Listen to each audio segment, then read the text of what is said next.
guys, thanks for tuning into another video, and today I'm going to be showing you our nighttime routine with our 1-year-old. First, we will start by going to the grocery store and picking up any items that we need for dinner for that night. And when we get back home, we'll usually do something to spend some type of family time together, be it watching a movie. This particular night, my husband and I decided to play a game together while Carter spent a little time on his tablet watching CoComelon, which is one of his favorite YouTube channels right now. He will usually watch a little bit and then he'll interact with us for a while. He likes to basically get the rest of his energy out at this point in time until it gets closer to time to go to bed. This is also the time that my husband will usually talk to me about things that happened in his day, and I'll tell him about things that happened around the house or things that happened with Carter while he was away at work.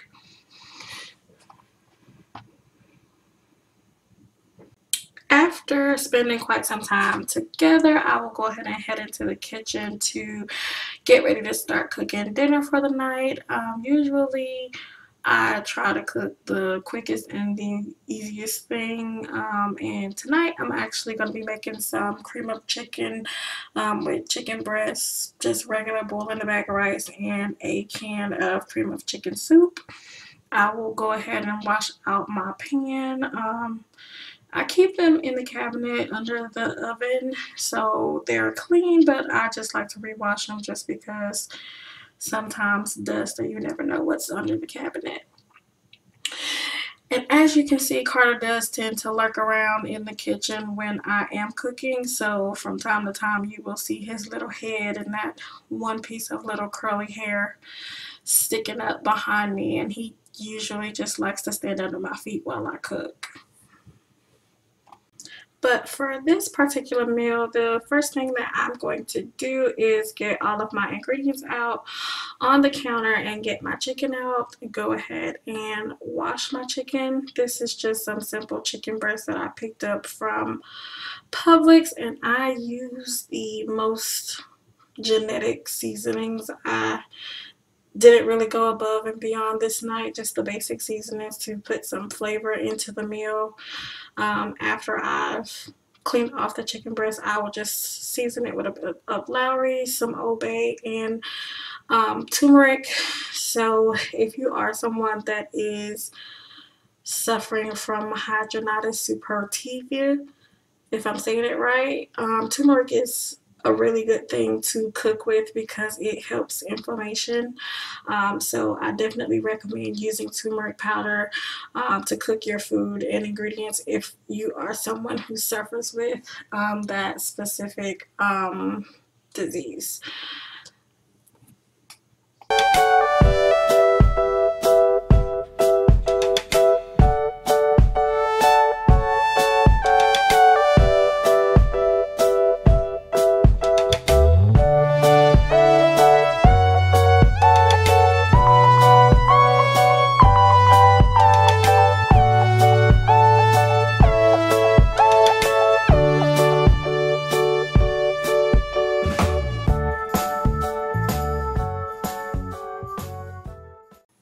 And I do like to add just a little bit of butter on top of each piece of chicken just because I find it keeps my chicken from getting really tough on the top. So I will add just a little bit of butter and then I will go ahead and pop it in the oven for about 45 minutes.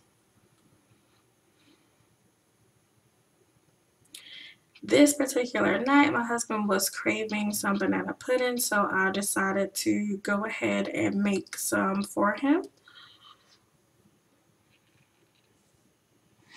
And you can see Carter was definitely in the kitchen for dessert time. He does like to watch me cook, but more or less I think it's because he wants to eat. Not that he's interested in what I'm cooking, it's just the fact that I am cooking. And it was getting pretty close to his dinner time, so he was becoming a bit cranky and wanting to eat.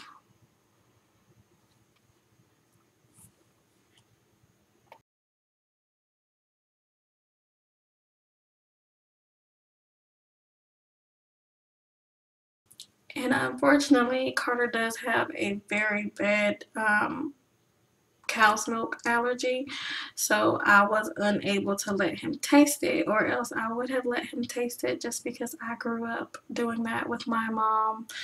But cow's milk really messes up his tummy, so unfortunately I couldn't let him taste any of the pudding.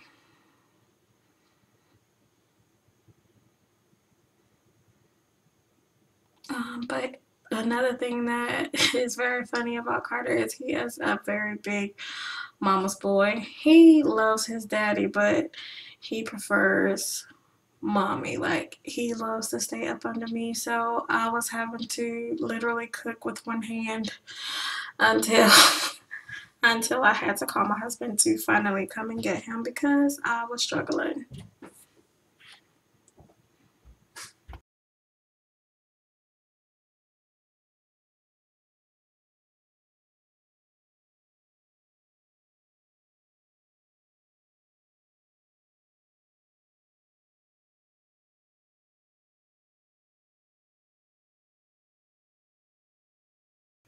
And I don't really like bananas in my banana pudding, as weird as that sounds.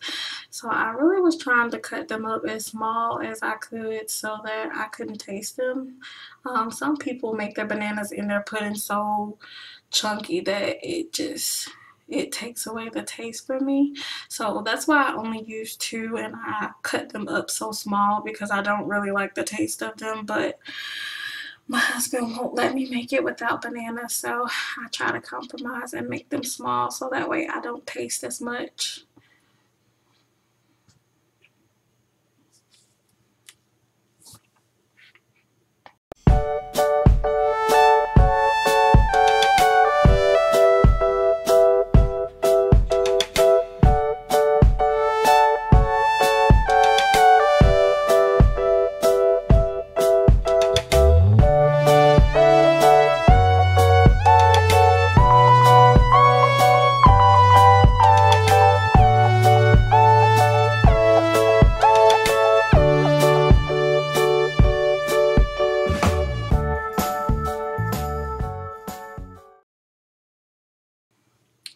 So I did not have my whipped cream in the bowl, so I had to improvise with some Reddi-wip and just spread it out across the top, which is how it would have came out looking if I had my Cool Whip in the bowl. So I just added enough of the Reddi-wip and spread it out until it covered up the pudding to my liking. And then my special tip that I always like to do is I will take the rest of the cookies in the bag and I will crunch them up over the top. I love the cookies, so I try to add as many cookies as I can, and plus it just makes it look so pretty at the end.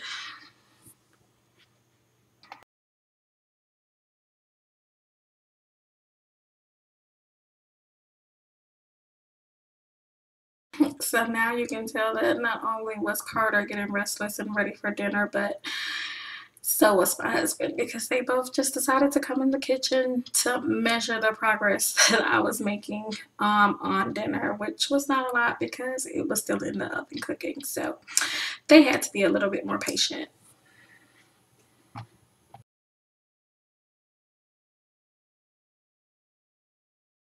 And my husband will try to play it off like he's coming in the kitchen to help, but he's really checking the oven to see how much time is left on that chicken in the oven. But I don't keep the timer on for that exact reason, because he watches the timer and he will ask me how much longer, even if he sees a timer. So I just keep it off and keep a clock in my head of how long I have had the chicken in, which at this point it was close to being done. I was going ahead and getting ready to add the cream of chicken, which I do within the last 10 minutes, just to allow the cream of chicken to cook on top of the chicken breast, which doesn't usually take long. I just like to heat it up so that it'll thin out just a little bit, which will make it easier to stir.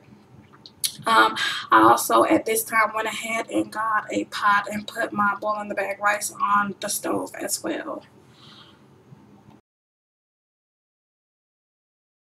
While dinner finishes up, I will head back into the living room and we will finish having a bit more family time until dinner gets done.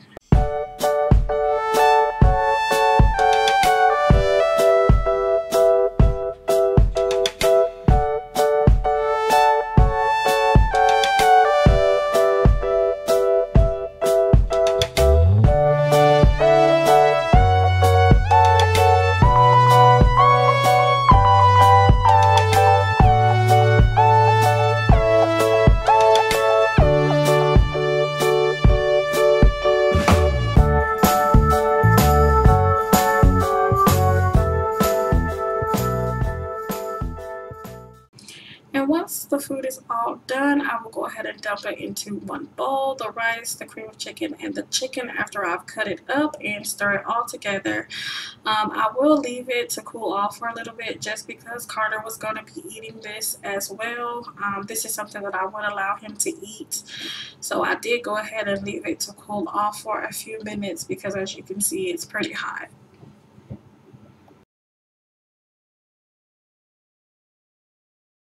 After the food has cooled down, it is now time for us to eat. Carter is in his high chair. I'm sure you can't see him, but he's eating as well. After we have eaten, it is now time for Carter to get a bath. Usually we will head into his bathroom and I will go ahead and get his water started, get the temperature where it's comfortable for him. Carter is a water baby, so he loves water, and my husband likes to joke that he likes to test the temperature because as you can see, he will put his hand in the faucet while the water is running and filling up for his bath, and he's literally just playing with the water.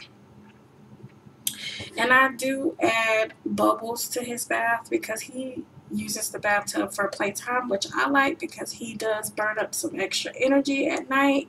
So I try to add a little bubbles. He also has a few bath toys in the tub already as well.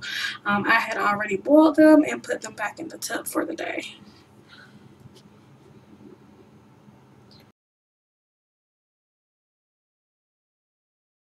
And now it is time to get him clean.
And once Carter has had all his fun in the tub and he is squeaky clean, we will head to his room where I will lotion him up and I put on his jammies for the night.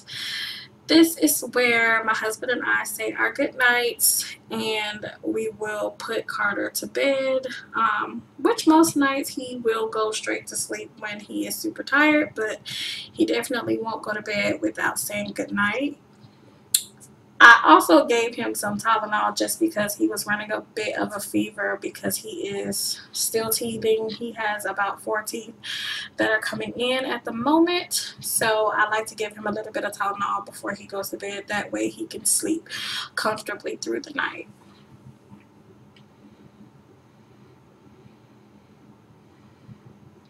And a last thing that I'll do is I will get his passy and wash it off for him.